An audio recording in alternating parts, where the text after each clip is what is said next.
जय हिंद। आप सभी लोगों को इस प्यारे YouTube चैनल ऑपरेटर 70 में स्वागत है। हम आशा करते हैं कि आप लोग स्वस्थ होंगे। देखिए, मैथ में हमने 9 सवालों तक देख लिया था। अब हमें सवाल नंबर 10 भी देखना है। चलिए सवाल स्टार्ट करते हैं। देखिए, सवालें बहुत ही आसान है, सवालों को समझना बहुत जरूरी है। सवालों को देखना नहीं बल्कि सवालों को रटना नहीं बल्कि समझना जरूरी है। देखिए, सवाल नंबर 10वीं सवाल में दिया गया है एक 80 मीटर चौड़ी सड़क के दोनों ओर आमने सामने दो खंभे हैं और वो समान ऊंचाई के दो खंभे हैं। समान ऊंचाई के दो खंभे लगे हुए हैं। इन दोनों खंभों के बीच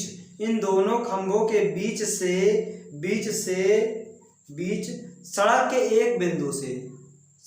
एक बिंदु से भवनों के शिखरों का जो उन्नयन कोण है, एक का 60 है, एक का 30 है। तो हमें बताना है कि जो टावर दिया गया है उसकी ऊंचाई क्या होगी और खंभों के बीच की दूरी क्या होगी। जो यहाँ से यानी जहाँ बिंदु है वहां से खंभों की दूरी क्या होगी। यानी देखो, सवाल में क्या दिया गया है, कहा गया है एक 80 मीटर चौड़ी सड़क।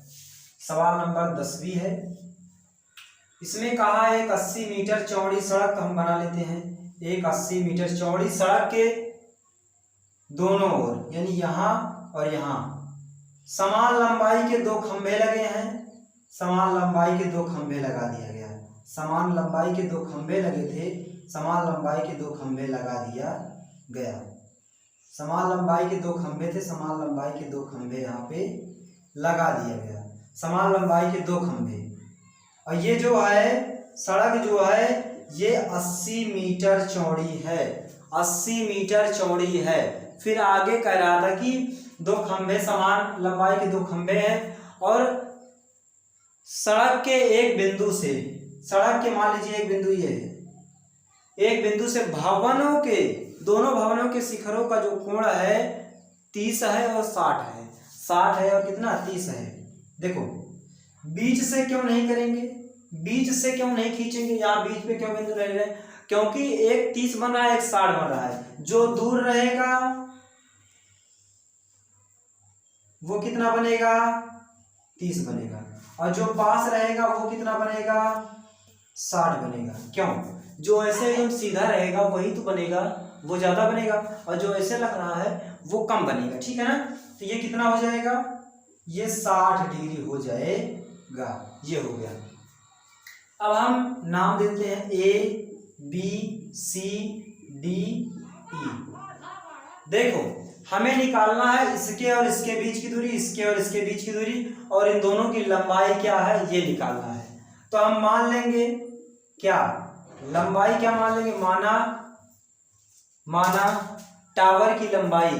किसकी लंबाई मानेंगे, किसकी लंबाई मानेंगे बताओ, किसकी लंबाई, खंभे की बात कर रहा था तो हम खंभों की लंबाई माना,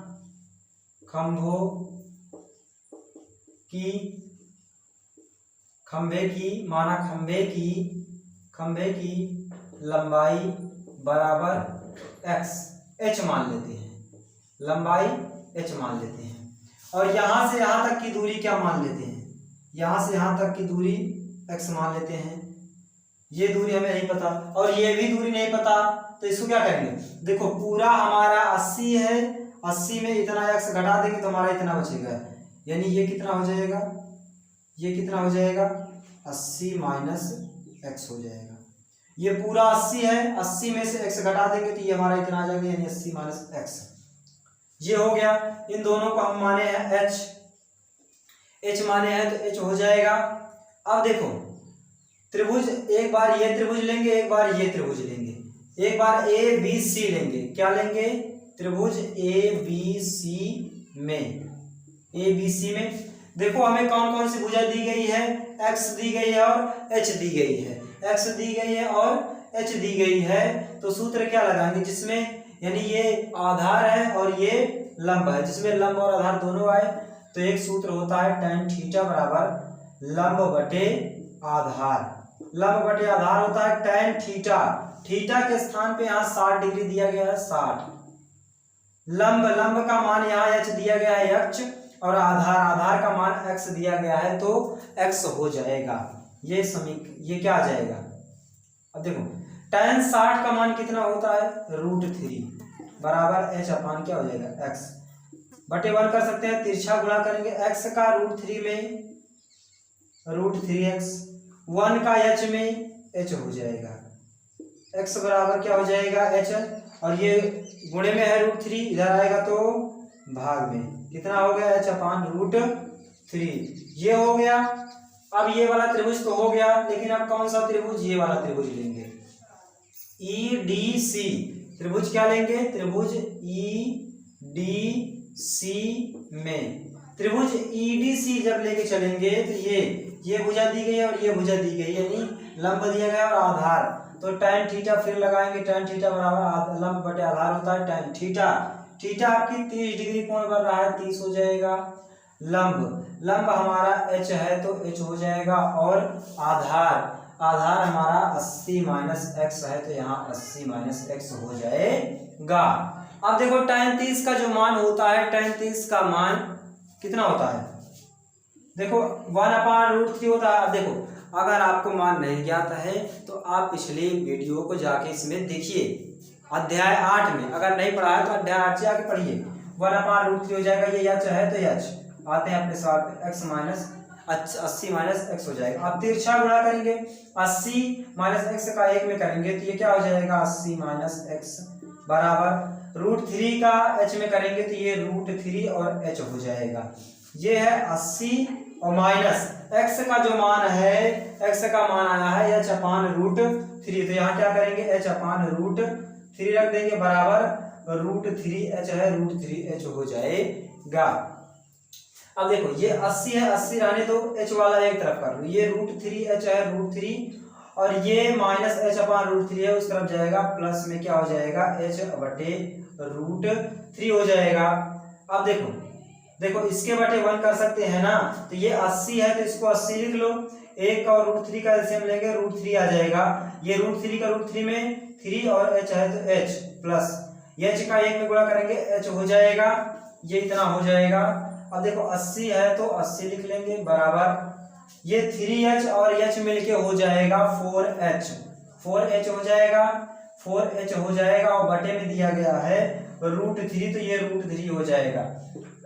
80 के बटे 1 कर सकते हैं, फिर से करेंगे तिरछा गुणा, तो ये तिरछा गुणा करेंगे तो √3 ये देखो 4h का 1 में करेंगे तो ये 4h हो जाएगा, 80 का √3 में करेंगे तो 80 और √3 है तो √3, h बराबर हो जाएगा 80 और √3, और ये h जो ये 4 जो दिया गया था ये गुणे में था, दूसरी तरफ जाएगा तो ये भाग में चला जाएगा, तो यहाँ h यहाँ हो जाएगा 4 से काटेंगे तो ये 20 चौक 80 यानी 4 दूना 8, h बराबर आ जाएगा 20√3। h बराबर क्या आ जाएगा? 20√3। h का जो मान आया, इसका जो मान आया, यानी ऊंचाई जो हुआ वो 20√3 मीटर हो गया।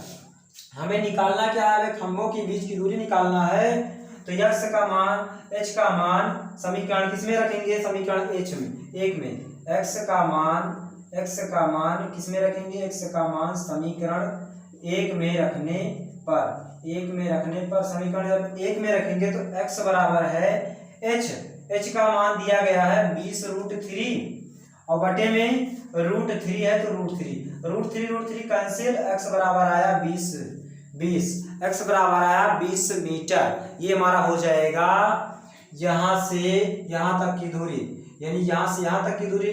अभी हमें निकालना है ये यहाँ से यहाँ तक की दूरी क्या है? 80 - x है तो 80 - x, देखो 80 है तो 80, x का मान निकाल चुके हो 20, तो यहाँ रख देंगे 20 बराबर 80 में से 20 घटाएंगे, यहाँ आ जाएगा 40, यहाँ आ जाएगा 60। यही हमारा क्या हो जाएगा? उत्तर। ये हमारा ये जो मान आया ये हमारा 20 हो जाएगा, और ये जो मान आया ये हमारा 60 हो गया, और ये जो मान आया ये हमारा 20√3 हो जाएगा, ये 20√3 हो जाएगा। यानी h का मान इतना आ गया, इस x का मान इतना आ गया, और इसका यहाँ से यहाँ तक की दूरी ये आ गई।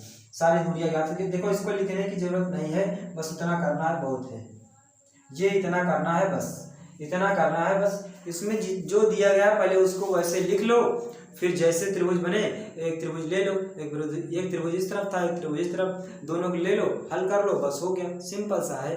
अगर आप लोगों को ये वीडियो समझ में आया, ज़्यादा से ज़्यादा इसको शेयर कीजिए, लाइक कीजिए। तब तक के लिए जय हिंद। मिलते हैं अगले वीडियो में।